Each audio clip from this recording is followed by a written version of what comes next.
This happened to me last December. I was driving from Denver to Spokane, Washington, about 15 hours through the mountains. It was supposed to be a simple trip. I had just finished a temporary job in Colorado, and I wanted to spend Christmas with my sister up north. It was snowing when I left. Not heavily. Just flurries. But by the time I hit the Rockies, it was already getting bad.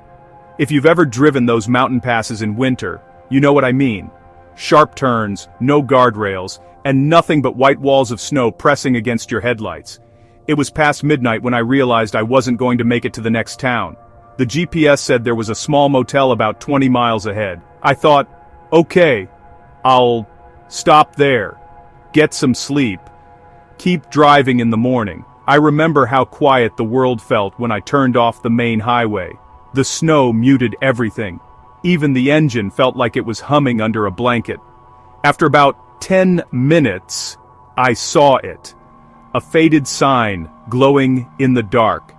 The Last Stop Motel.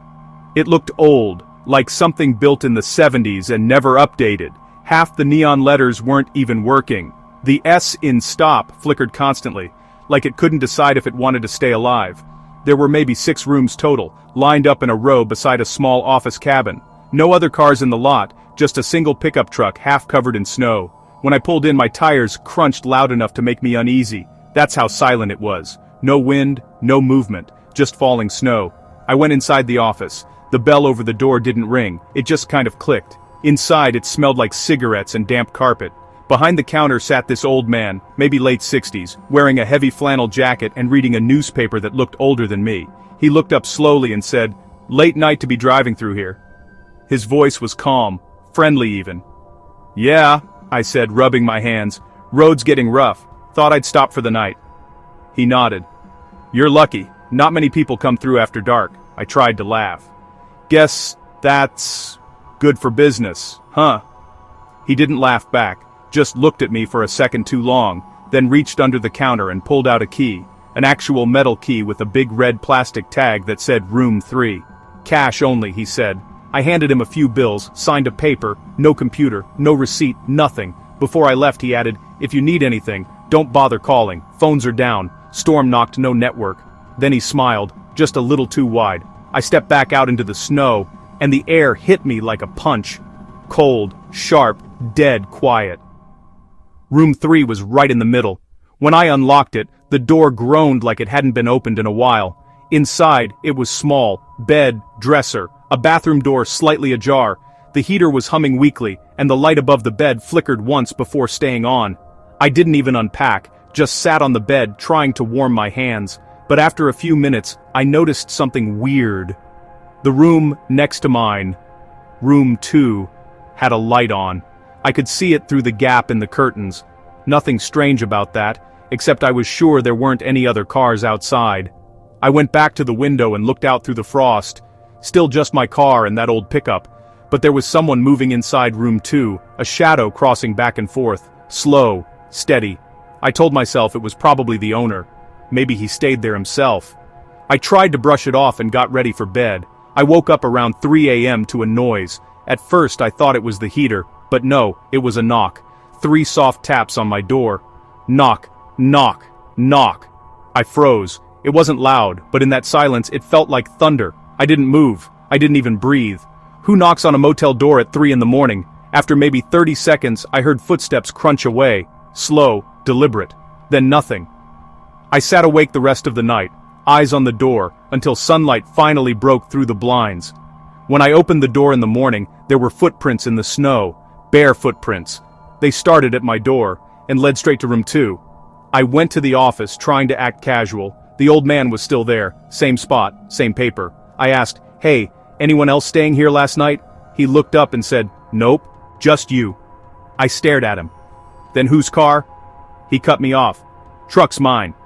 Then he smiled again, the same strange, too slow smile, and said, "Sleep okay?"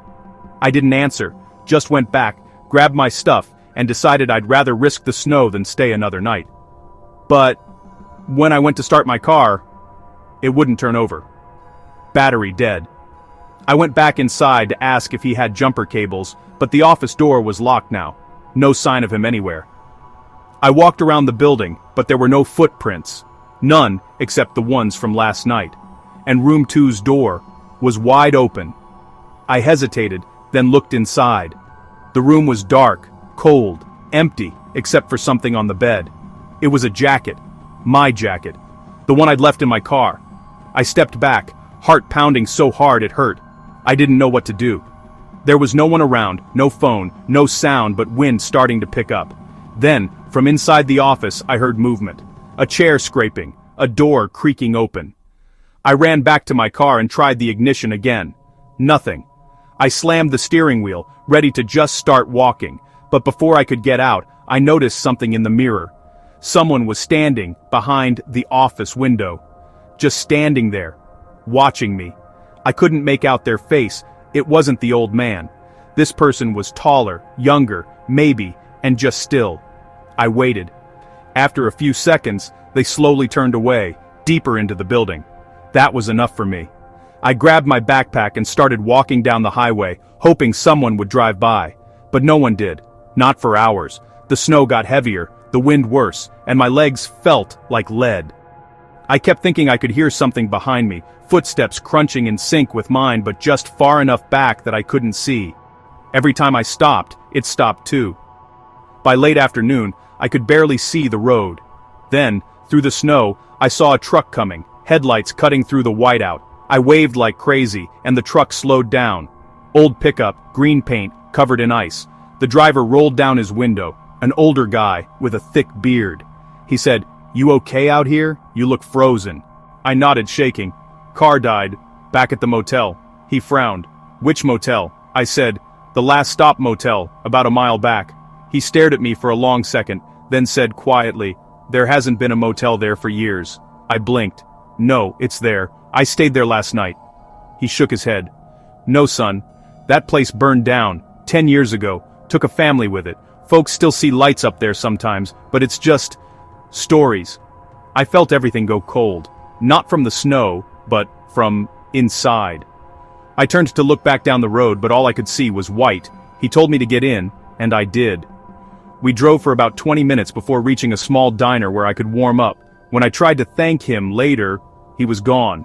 Just gone. No truck, no tracks in the snow outside.